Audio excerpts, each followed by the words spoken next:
Hello everyone and welcome to week 3. I was asked to create a video that would explain the assignment for week 3 in a little more detail since the video for week 2 helped. So I'm going to just break down week 3 for you a little bit, and hopefully that'll answer any questions you have.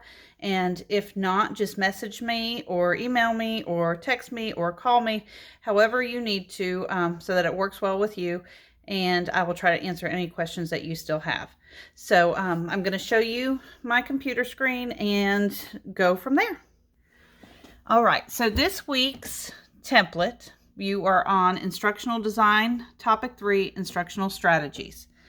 You are going to start with one of the state standards that you chose in week 2 and the objective. So you're going to choose one out of birth through pre-K and one out of kindergarten through 3rd to move forward with. So choose the one you felt like was the best, or that you feel like you can develop a whole instructional design unit around.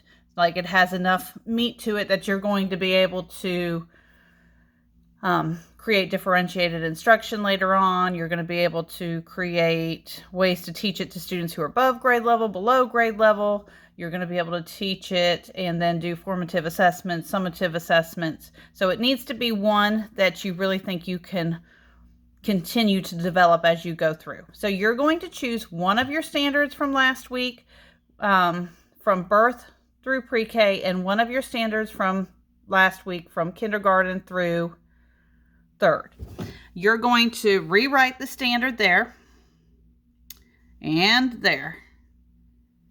Then you can rewrite the objective.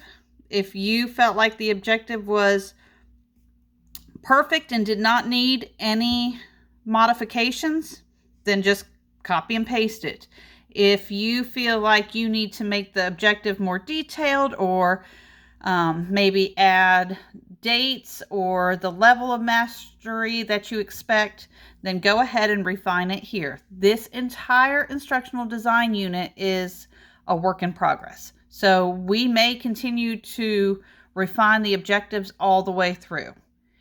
Then on the next part, you're going to take what your objective is and you're going to develop a lesson.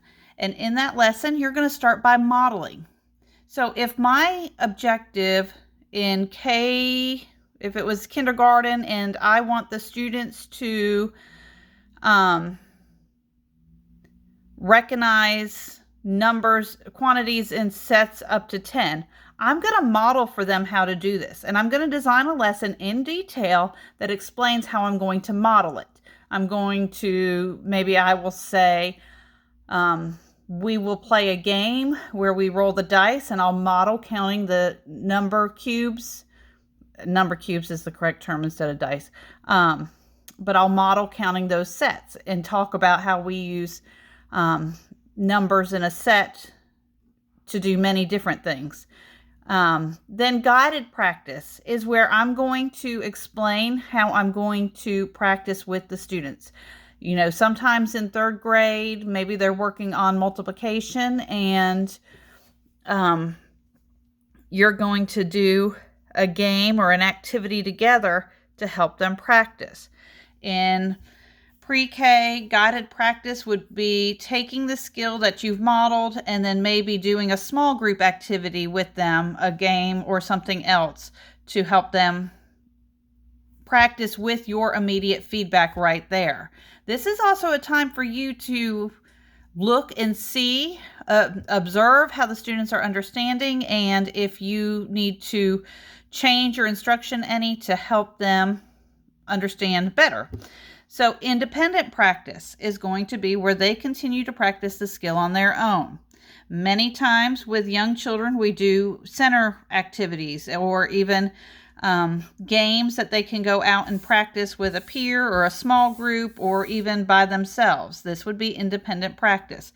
Many times in the older grades, worksheets are used or games are used, and you can develop the independent practice that is appropriate for the grade level and the objective you've chosen.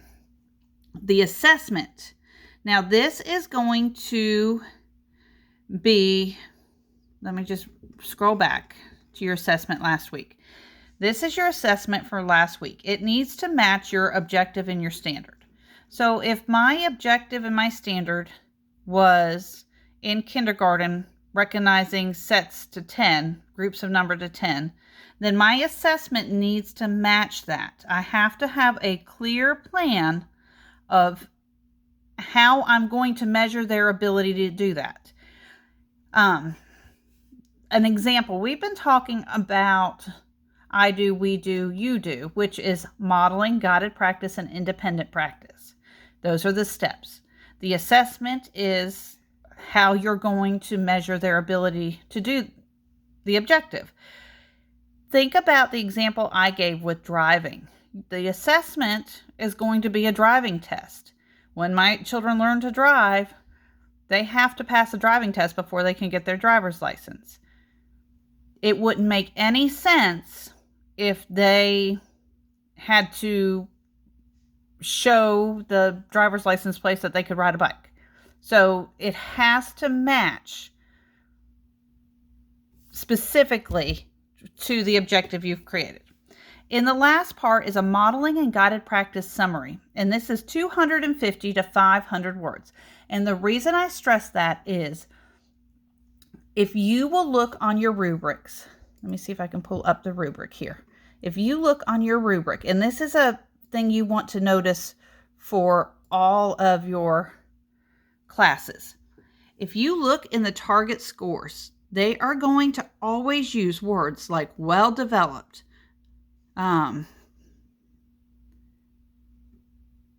thoroughly demonstrated. I'm trying to see the other words. Thoroughly aligned, thoroughly describes. It needs lots of details, and you can't provide those details without using at least the minimum amount of words. I never count off for not having enough words, but it will automatically count off because you can't provide enough details. And I don't count off if you go over on your word count as long as you stay on topic. Don't go off on a tangent onto something else. So if you look for the summary, the target score says the rationale thoroughly describes the importance of modeling and guided practice to support instruction and how they provide informal check for understanding, prompting modifications as needed during instruction. So that's what I kind of talked about briefly in the template. During these parts, you are watching what the students are doing and determining if you need to make adjustments. If your sets are to 10 and they can't do to 3, then you need to go back and practice counting one-to-one correspondence. So you're using your observations to make modifications, and you want to explain how important that is and how important modeling and guided practice is in this summary.